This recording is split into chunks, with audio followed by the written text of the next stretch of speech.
Hi guys, welcome back to my channel. So today I am going to be answering a question that was asked by one of my students from here on YouTube, which is about the physicality and technique behind alla prima oil painting. So I'm going to be talking about posture today, as well as brush handling and the specifics of how we actually get the paint onto the surface, because it's not just about knowing the steps behind what I'm doing. There is a great deal that is about exactly how I'm holding the brush, how much pressure I'm applying, how much paint I'm loading up on the brush. And if you're struggling at all, it makes total sense if you don't necessarily have all of this info. So I hope today's video is helpful. I hope you subscribe if you haven't already, and if you enjoy this video, I hope you will give it a like. Let's go ahead and dive in. So to start, I want to talk about the brushes that I'm using because it does make a difference. You definitely don't need to run out and buy these to begin your painting journey. But if you feel pretty confident in your mark making skills and your brush handling ability, but it just isn't quite going the way you expect, it can be helpful to understand the differences between the brushes you're using and the brushes that other artists you admire might be using. So to kick off, these are the primary brushes that I use from Rosemary & Company. So first up, we have an Eclipse Extra Long Comber.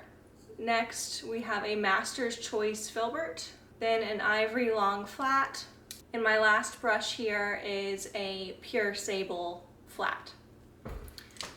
So each of these has a different purpose and they make a very different mark. I already have this painting blocked in, so I'm not too focused on either the Ivory Long Flat or the Pure Sable Flat, because I tend to use those in the beginning, and I will explain why in just a moment. But once I actually have painted a pretty good thickness on my panel, and I'm only going to be building that thickness up, I really like these two brushes, the Eclipse Extra Long Comber, and then the smaller brush on top is the Master's Choice Filbert. Both of these are really soft, pliable brushes, and they really only work if you put a lot of paint on them. So that's why they tend to come later on in the process. Meanwhile, the Sable and the Ivory Long Flat, even though they're very different brushes, they tend to do a little bit better in the beginning. So for instance, the Ivory Long Flat can make some really unexpected improvisational looking marks, particularly if your paint is really thin. So I love using the Ivory Long Flat for washes or putting in kind of like abstract Schmid-like brushwork at the very beginning of a painting. Now the Sables are great when I'm beginning to block something in, and the paint is thinned just a little bit. These aren't going to be as happy with super thick paint, at least as far as my working style. These are super great for block-ins. They aren't as expressive and interesting as the Ivory Long Flat, and they also don't require as much like paint buildup or give you the same interesting texture as the Master's Choice or the Eclipse Extra Long Comber. Also, all of these are long handle brushes by Rosemary. I do have some short handle brushes, but I think that unless you're like doing a whole lot of plein air painting, and even then, even plein air painting, I would totally go ahead and opt for long handle brushes. You can always grab down the handle if you really need to, but you'll see why this is important here in just a second. One quick note I want to make before I start is that you will notice that the angle of this easel actually locks any paintings into that straight up and down orientation, and that is not a coincidence. No matter your easel type, even if it's an easel that easily leans backward, I would make sure that you adjust it so that the back is maybe coming forward to support a perfectly vertical front panel that supports whatever you are working on.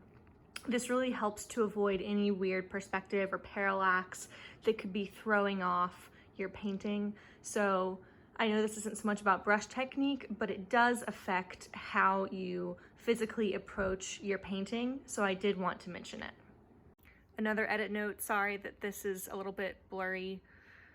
So for mark making, I'm going to change the camera angle here in just a moment so you can actually see what the marks look like. But first I want to talk about overall posture and positioning around the canvas. So first up, I am standing straight to my canvas. If I were set up perfectly, right now this is set up for me to sit, so it's a little bit low. But if I were to work on this standing, I would probably want to paint at about this point on the canvas. I wouldn't want to really be painting down here or up here, nothing where I am like craning my neck or hunching over. And you'll notice it's also one brush length from the end of my hand to the canvas, and that makes a really big difference. So I'm not painting up here, I'm definitely not painting up here.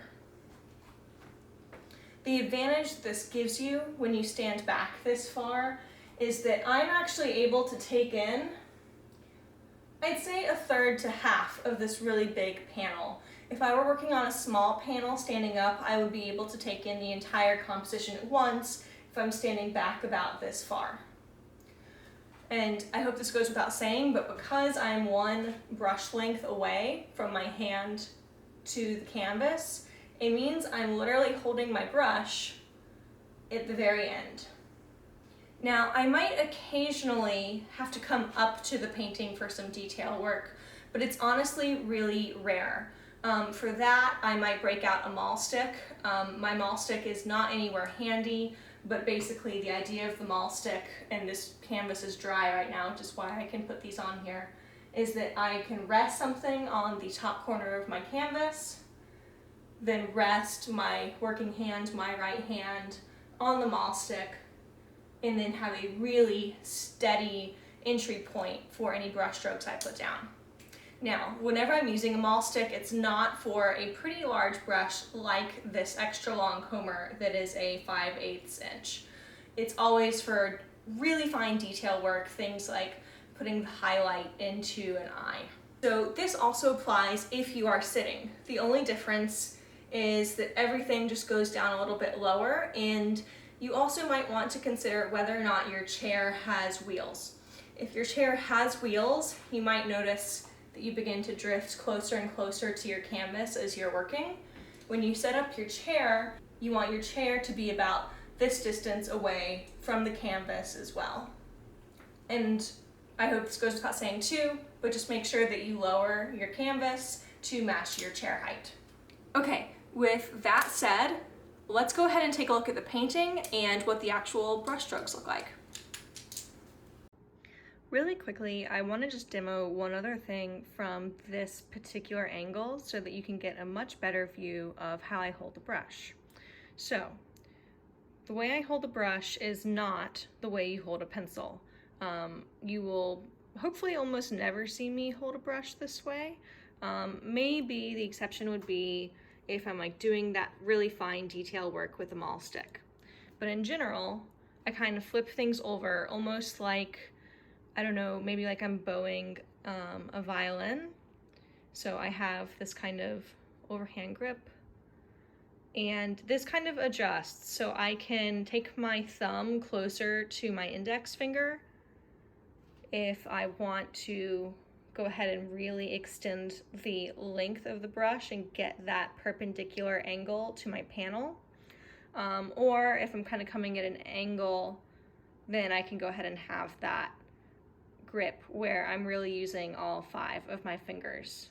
And that's definitely how I would hold it if I were to kind of put the brush flat against the painting. Okay, so I'm going to be focusing on this peony for the demo, and I'm really going to be adding in some slightly darker values in this area, and then I'm going to be adding in some lights back in here where they have been lost. Basically the color that's in here right now is kind of an average of those two, and I want to add some more definition. So I've gone ahead and mixed up what I'm going to be putting down, and I've also introduced a little bit of medium into this. Now, if you've followed my channel pretty closely up to this point, you will know that In the past, I have not used medium. I only used paint thinned out with Gamsol in the initial wash and sometimes for the block-in, and then I went with the consistency straight out of the tube. However, in a recent piece, I kind of had a breakthrough as far as the utility and value of adding medium into your mixture. So I do have some medium introduced here and plan on continuing to use medium not only for this painting but for my process. So there's two ways I can make this mark. I can either go in with the brush fully extended, and that is to say that it's perpendicular to the canvas so that I am at my maximum distance away, and the only part of the brush that's coming in contact with the canvas are the very ends of the bristles. Now, on the flip side of this, I can do something entirely different and lay the brush fully on its side. This is great for a couple of different scenarios. If you really want to build up your paint and get some interesting texture or impasto, putting the brush on its side is fantastic. It's also amazing if you are working wet into wet and you already have a layer of wet paint down on your canvas that you have to cover with another wet stroke. If you load the brush up really well, turn it on its side, and ever so softly and lightly apply your brush stroke, then you can actually put wet paint on top of a wet layer without them mixing together and becoming muddy. Now, one thing you will notice here is that I am not using my brush to make lines. So I don't have it oriented this way. I have it oriented to make the biggest line, the thickest line possible. So it really becomes more of a shape that I'm putting down rather than a line. This is something I see students do really often, and I think it's understandable because you definitely get a greater sense of control over the brush when you are kind of making smaller marks with it. But we really want to be focused on more efficient painting. So I would really encourage you to choose a brush whose width you're going to take advantage of every time you make a mark. Don't get a really big brush and only make marks that are as thick as the brushes are, or the bristles are in the ferrule. If you follow that logic of making marks with your brush oriented this way, so going across and making a really thin line, so both of these would make almost an identical line. Now, if we turned them this way and made a horizontal mark, then obviously there's a really big difference. No matter how you handle your brush, I would definitely encourage you not to make skinny lines with it. The next thing I want to talk about is how decisive your stroke is. So for instance, I'm going to come in over here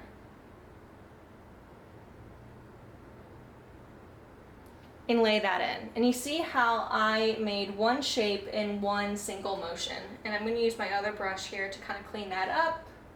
It has my other mixture already on it, and in fact, I want to add a little bit of blue to that mixture. Now in this case, since I had a brush that was pre-loaded with the color that I want, but this is a little thick for the shape that we're modifying, I'm just going to turn it at an angle. So I'm not turning it all the way on its skinny side. I'm just shifting it just enough so that I'm going to get the width of the mark that I need. Now what I did not do there was to kind of go in and kind of beat around the bush. I didn't use 13 marks to put that down. I had one, and then I went in with my other brush and made one. To a certain extent, this is a question of style, but it is absolutely an issue of brush technique as well. And if you are looking for your brushwork to be more loose or more efficient, or have a feeling of more control or mastery, I think it is essential to learn how to consolidate your brushwork into as few strokes as possible, because you can always add more strokes in, but it is a really difficult mental process to get into the habit of trying to make as few marks as possible, and it definitely takes a lot of practice.